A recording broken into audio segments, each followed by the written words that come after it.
안녕하세요. 반갑습니다. 저는 국립용현자연휴양림의 숲해설가 이명신입니다.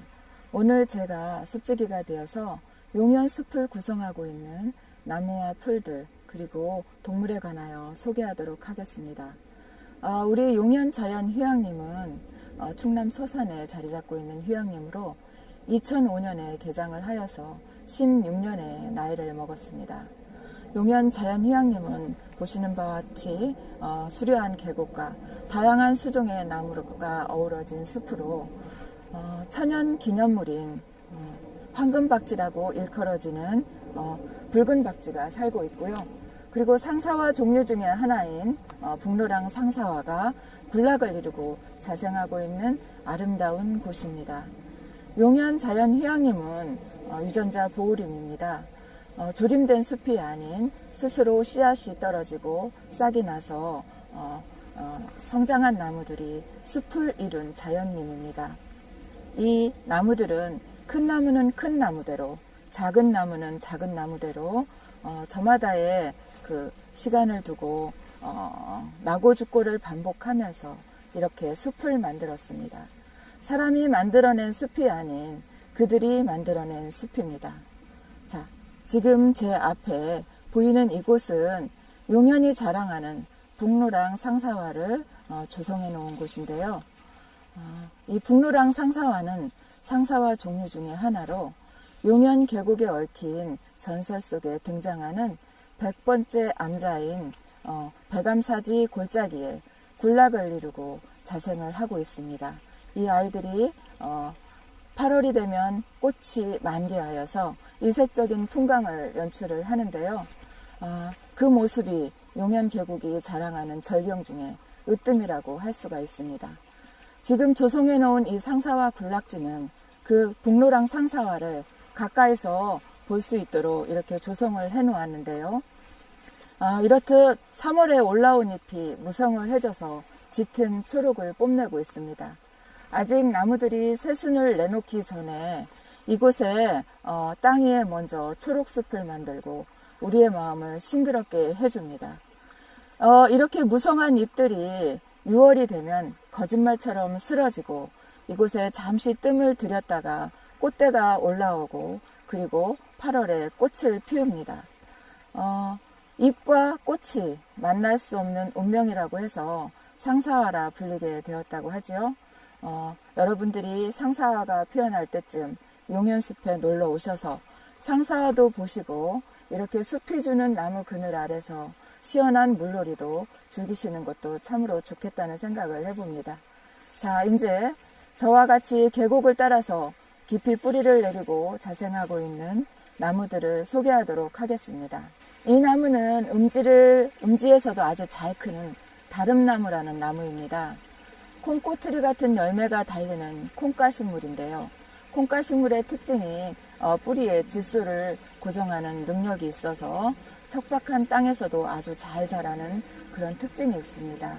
이 다름나무는 겉과 속이 다르다는 뜻으로 다름나무라는 이름을 붙였다고 하는데요. 이렇게 속살인 나이테가 아주 아름다워서 이 나무 그 자체만으로도 장식품이 될 수 있는 나무입니다. 이렇게 겉껍질은 세로로 돌돌 말리는 성질이 있어서 이 나무를 두세 번 접하다 보면 곧 다름나무임을 알 수 있는 특징이기도 합니다. 지금 현재 이 다름나무가 하얀 속털이 빼곡히 덮인 그런 새순을 내놓는 시기인데요. 그 새순이 나올 때쯤이면 멀리서도 저건 다름나무네 하고 알 수 있습니다. 이 다름나무가 한 7월경이 되면 꽃줄기를 위로 향하고 나비 모양의 하얀 꽃이 촘촘히 피어납니다. 이렇듯 다름나무는 물가에서 자라고 있는데 용현 계곡에는 물에서 살고 있는 다름나무를 많이 볼 수 있습니다. 버드나무처럼 물을 좋아하는 나무이기도 합니다. 저희처럼 숲일을 하는 사람들은 나이테가 아름다운 저 다름나무 가지 하나라도 얻으면 그날은 득템을 한 것처럼 아주 기분이 좋은 날이기도 합니다. 자, 지금 제 앞에 나무 하나가 또 서 있는데요. 이 아이는 떼죽나무라는 나무입니다. 떼죽이라는 이름이 참으로 재미있죠. 저는 처음 이야기를 들었을 때, 그리고 떼죽나무에 얽힌 다양한 이야기를 들었을 때 절대 잊을 수 없는 나무 중에 하나가 되었습니다. 이 나무에 얽힌 이야기들은 여러분들이 검색을 해보시고 찾아보시면 재미있는 이야기로 기억될 것 같습니다. 지금 떼죽나무가 새순이 많이 퍼져서 잎이 커지고 잠시 후면 꽃망울이 터질 것 같은데요. 이 떼죽나무가 다른 나무가 나이테가 아름다워서 그 자체만으로 장식이 된다고 한다면 이 떼죽나무는 속살이 깨끗해서 다양한 표현을 할 수 있는 나무로 목공의 재료로 아주 유용하게 쓰이는 나무입니다. 저는 떼죽나무 새순이 올라올 때쯤이면 이르지도 늦지도 않게 새순이 올라오는데요. 연초록 윤이 나는 새순이 멀리서 보면 작은 소나트로 온 가지에 사랑한다고 얘기하는 것 같은 느낌을 받았습니다. 여러분도 내년 봄이 되면 한번 숲에 오셔서 경험을 해보시기 바라고요. 사실은 이 떼죽나무에 대한 이야기는 할 이야기가 참으로 많습니다. 지금 이제 꽃망울이 맺혀 있는 가지를 보게 되는데요. 이 아이가 5월이 되면 땅을 바라보고 종 모양의 향기로운 하얀 꽃을 피웁니다. 어느 분의 표현에 의하면 꽃이 아래를 보고 피우는 이유는 수분을 돕는 벌과 나비를 보호하기 위함이라고 합니다. 벌들이 꿀을 따는 동안 천적으로부터 수분곤충을 가려주는 역할을 한다고 하네요. 공생관계의 그러한 배려가 기막힙니다. 이렇듯 숲의 생명체들은 일방적인 관계를 하지 않습니다. 서로 주고받으면서 그만큼의 거리를 두고 인정을 하고 나누면서 생명을 창조하고 이어갑니다. 우리 사람과 사람과의 관계 속에서도 일방적인 관계는 배려하는 것이 오랜 인연을 만드는데 꼭 필요한 일이 아닐까 하는 생각을 해봅니다. 자, 지금 제 옆에 그동안 용현 계곡에서는 보이지 않았던 풀꽃이 하얗게 예쁜 꽃을 피우고 있는데요. 저 아이는 미나리냉이라는 이름을 갖고 있습니다. 자, 저 미나리냉이는 보통 절터 주변에서 군락을 이루고 자생을 하는데요. 올해는 어디선가 날아온 씨앗이 이렇게 이곳에 뿌리를 내리고 예쁜 꽃을 피워내고 있네요. 내년에 저 아이가 자손이 옆에 많이 퍼져서 미나리냉이를 올해보다는 더 많은 포기를 볼 수 있기를 바랍니다.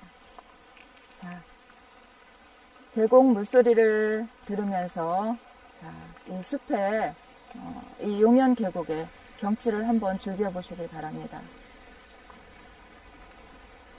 저는 숲길을 걸으면서 숲에 물이 없다면, 그리고 물소리가 들리지 않는다면 얼마나 따분할까 하는 생각을 종종 하게 됩니다. 이렇듯 물은 숲과 조우하면서 리듬을 만들어내고 그리고 끝없는 이야기를 우리에게 들려줍니다. 우리는 이 물소리를 들으면서 단조로움을 잊고 그리고 나만의 생각을 정리할 수도 있습니다. 자, 지금 용현 계곡이 설치해 놓은 사방댐을 지나가고 있는데요. 물소리가 아주 시원하죠. 지금 제 옆으로 또 다른 풀꽃을 소개해 보도록 하겠습니다. 이 아이는 제가 아주 좋아하는 풀꽃 중에 하나인데요. 엉겅키라는 이름을 갖고 있습니다. 엉겅키라는 이름은 피를 엉기게 하는 그런 재주를 갖고 있어서 그렇게 이름을 붙였다고 하는데요. 이 엉겅키 잎은 아주 뾰족한 가시를 날카로운 가시를 온 잎에 달고 있습니다. 줄기는 이렇게 하얀 솜털로 빽빽히 덮여 있는데요.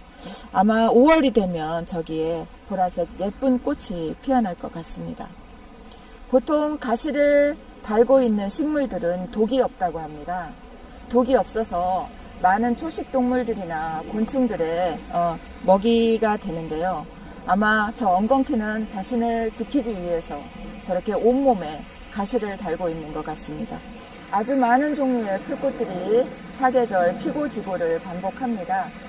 이른 봄부터 제비꽃, 양지꽃, 현오색, 산자고 이런 풀꽃들이 지금 먼저 꽃을 피우고 지금은 열매를 맺고 있는 시기이고요.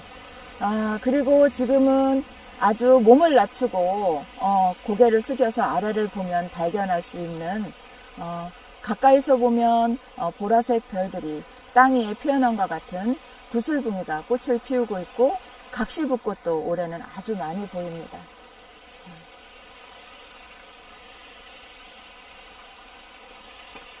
자, 아까 말씀드렸던 엉겅퀴라는 풀꽃 말고 지금 보이는 이 아이도 엉겅퀴 종류 중에 하나인 친구인데요. 이름이 지느러미 엉겅퀴라고 합니다. 이 친구는 기와식물인데요. 이렇게 잎사귀와 줄기에 지느러미 같은 날개를 달고 있고 그 날개에도 아주 날카로운 가시를 달고 있습니다. 우리 토종 엉겅퀴에 비해서 생명력이 더 강한 듯합니다. 줄기도 아주 꼿꼿하게 굵게 위를 세우고 있죠. 저 엉겅퀴 꽃이 필 때쯤이면 엉겅퀴 꽃 속에 푹 파묻혀서 꽃과 한 몸이 되어서 있는 꽃무지라는 곤충을 자주 보게 됩니다. 그 꽃의 입장에서는 긴 시간 동안 움직이지 않는 그 꽃무지를 통해서 인내라는 것을 배우고 있지 않을까 그런 생각을 하게 됐습니다. 자, 여러분들한테 풀꽃에 대해서 여러 가지 다양한 이야기를 하고 싶은데 그거는 다음을 기약하기로 하고요. 풀꽃을 이야기하다 보니까 나태주 시인의 풀꽃이라는 시가 생각납니다. 자세히 보아야 예쁘다. 오래 보아야 사랑스럽다. 너도 그렇다. 시인이 이 시를 쓸 때 풀꽃의 특징을 너무 잘 잡아냈음을 제가 무릎을 치면서 공감을 하게 되는데요. 사계절 내내 누가 봐주지 않아도 때가 되면 꽃을 피우고 열매를 맺는 것이 풀꽃입니다. 그런데 가까이서 보면 또한 작고 섬세하고 아름다운 것이 풀꽃입니다. 그리고 깊이 알고 나면 그 강인함에 또한 놀라는 것이 풀꽃입니다. 작은 생명체에 깃든 그러한 삶의 지혜가 참으로 오묘하다는 생각을 해봅니다. 자, 지금 보이는 이곳은 우리 용현 휴양림이 자랑하는 용현 계곡입니다. 이곳은 1급수의 물을 자랑을 하는데요. 이 물속에는 버들치가 무리지어서 움직이는 모습을 볼 수가 있고요. 그리고 엽새우, 또한 날도래, 그리고 다슬기 종류들이 이곳에 많이 퍼져서 살고 있습니다. 그리고 이른 봄이면 도룡뇽과 산개구리들이 유속이 빠르지 않은 곳에 알을 낳고 있습니다. 지금 가끔 유속이 또 빠르지 않는 돌틈을 들추면 그곳에는 또한 가재도 살고 있습니다. 지금 비가 내린 지가 조금 되어서 물이 많이 줄어들었는데요. 지금 현재 이른 봄에 개구리들이 산개구리가 알을 낳았는데 올챙이들이 깨어나서 계곡 주변에 전체에 퍼져서 지금 꼬리를 연신 흔들면서 헤엄을 치고 있는 것이 보입니다. 자, 이제 저와 함께 우리들이 숲속 체험장이라고 부르고 있는 곳으로 향해 보도록 하겠습니다. 징검다리를 건너가 보도록 하겠습니다. 자, 이곳에 오물오물 움직이는 올챙이들이 보이시나요? 올챙이들이 정말 많이 컸네요. 처음에 알주머니에서 막 나왔을 때는 한 곳에서 다른 곳으로 가지 않고 그곳에 오글오글 모여 있었는데 지금은 제법 커져서 자신감이 붙었는지 온 계곡에 다 퍼져 있습니다. 자, 저랑 징검다리를 건너가 보도록 하겠습니다. 이 징검다리에 대한 추억들을 혹시 갖고 계시나요? 저는 이곳을 지날 때면 옛 추억이 생각납니다. 자, 여기 올챙이들을 한번 보세요. 아직 도룡뇽이 올챙이는 발견을 하지 못했습니다. 아, 저기 하나 보이네요. 도룡뇽이 올챙이가. 저기, 이쪽에, 여기. 아, 며칠 전까지만 해도 제가 확인을 못했는데, 도룡뇽이들도 벌써 알집에서 나와서, 계곡으로 지금 열심히 헤엄을 치면서 움직이고 있는 것 같습니다. 자, 이제 저희들이 숲속 체험장이라고 부르고 있는 넓은 터로 지금 왔습니다. 이 넓은 터에는 소나무들과 참나무들이 뿌리를 내리고 키를 쑥쑥 키우고 있는데요. 자, 여기 소나무가 보이시나요? 소나무는 햇볕을 받기 위해서 불필요한 가지는 다 잘라내고 위로 키를 키우고 있습니다. 그 옆에 참나무들이 바짝 뒤를 쫓고 있는데요. 저는 이 숲에서 용연의 칠화를 차지하고 있는 화렵수, 그 화렵수 중에서 참나무 종류 중에 하나인 굴참나무를 여러분들한테 소개해 볼까 합니다.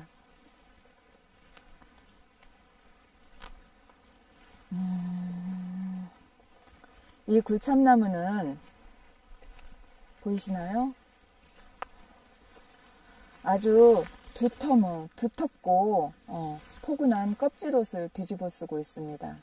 저는 이 나무를 소개를 할 때 보기만 해도 따뜻해지는 나무, 알고 나면 더욱 포근해지는 나무라고 굴참나무를 소개합니다.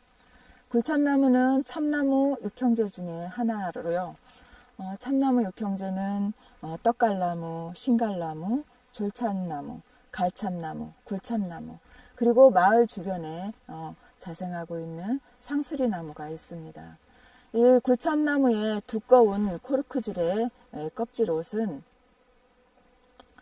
보기만 해도 따뜻해지는 그런 느낌이 들게 하고요. 여러분, 알고 나면 더욱 포근해지는 나무라는 이유가 굴핏집이라는 말을 들어보셨나요? 굴핏집은 지금은 민속 자료로 보존된 곳에서만 볼 수 있지만 옛날에 깊은 산골에서 볏짚을 구할 수 없을 때 이 굴참나무의 두꺼운 껍질은 지붕 재료로 아주 유용하게 사용되었습니다. 저 굴참나무가 한쪽 면을 허옇게 벗기우는 그런 순환을 많이 당했는데, 나무가 그 벗겨진 껍질을 재생을 하기 위해서 얼마나 많은 에너지를 쏟아부었을까 하는 생각을 하면 제가 마음이 아파오더라고요. 자, 이렇듯 굴참나무는 껍질만 두꺼운 것이 아니고 저 잎도 아주 가죽질로 두껍습니다. 그래서 앞면은 녹색이고 뒷면은 회백색 털로 덮여 있는데요. 바람이 불 때면 멀리서도 굴참나무를 알아볼 수 있는 그런 포인트가 되기도 합니다. 자, 참나무들은 도토리라는 열매를 맺지요. 그 도토리는 숲의 생명체들에게 아주 유용한 먹거리입니다. 만약에 참나무가 도토리라는 열매를 제공하지 않는다면 숲은 굶주림에 허덕일 것입니다. 옛말에 참나무는 들을 보고 열매를 맺는다는 말이 있습니다.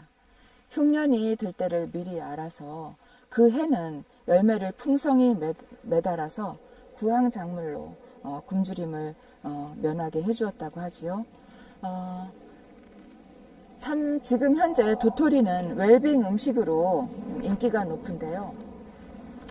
이 숲에 도토리를 먹이로 삼고 있는 다람쥐나 청설모, 멧돼지, 너구리, 오소리, 거기에 사람까지도. 그런데 점점 숲의 면적이 줄어들고 그리고 동물들의 서식처가 파괴되는 지금 그 도토리는 숲의 생명체들한테 양보하는 것은 어떨까 하는 생각을 하게 됩니다. 굴참나무는 지금 현재 안동과 울진, 서울에 천연기념물로 지정된 굴참나무가 있고요. 그리고 전국에 걸쳐서 보호되고 있는 굴참나무 노거수들이 몇 그루 있습니다.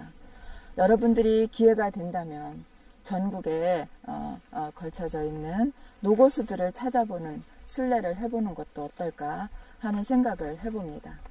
자, 지금 화면에 비치는 다리가 보이시나요? 계곡을 이어주는 구름다리라는 다리인데요.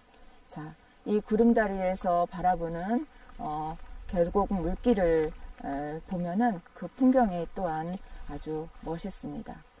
이 구름다리에 얼마 전에 야간 탐방객들의 안전과 그리고 계곡 풍광을 오롯이 즐기실 수 있도록 색색의 또 조명을 설치를 했습니다. 밤이 되면 아름다운 그 조명 덕에 훨씬 아름다운 그런 모습을 연출을 할 것 같습니다. 자, 저기 계곡 물줄기가 내려오는 것이 보이시나요? 이곳에서 바라보는 풍경이 기가 막힌데요. 자, 계곡 물소리와 바람소리와 새소리와 그리고 저기 점점 초록이 진해지는 산색을 한번 체험해 보시기 바랍니다. 꽃이 피면 꽃이 펴서 아름답고 눈이 오면 눈이 와서 아름답고 단풍이 되면 단풍이 들어서 또한 아름다운 곳입니다. 자, 지금 양옆으로 커다란 키를 키운 나무가 보이시지요? 작년도 열매를 그대로 달고 있는 굴피나무입니다. 저 굴피나무에 겨울에 눈이 쌓이면은 그 또한 멋진 모습이고요. 지금 현재 저 굴피나무가 새순을 며칠 만에 저렇게 키우고 자라고 있는데 5월경이 되면 이곳에 숫꽃과 암꽃이 피어납니다. 숫꽃이 피어난 가운데에 암꽃이 자리 잡고 있는 모습을 보게 되는데요. 그 모습이 숫꽃을 암꽃을 에워싸고 숫꽃이 보호하고 있는 듯한 그런 느낌을 제가 받았습니다. 그래서 식물의 세계에서 암꽃은 더 철저히 보호받고 있다는 느낌을 받았고 지구상에서 식물이 오랫동안 번식할 수 있었던 이유 중에 하나가 아닐까 하는 생각을 하게 되었습니다. 자, 지금 바야흐로 이 숲은 꽃을 피우고 새순을 내기에 가장 분주한 시기를 보내고 있습니다. 우리는 이들이 피어내는 찬란한 봄을 즐기고 있는 것입니다. 이렇듯 초목이 주는 조건 없는 선물에 감사를 하면서 세월의 흐름을 아름다움으로 승화하는 나무들의 묵묵한 위용에 찬사를 보냅니다. 그리고 나이가 들수록 아름다워지는 나무를 사랑합니다. 이상으로 용현 계곡의 숲 소개들을 마치도록 하겠습니다. 끝으로 여러분들의 마음속에 아름다운 나무 한 그루씩 심고 가꾸시기를 바라겠습니다. 시청해 주시어 감사합니다.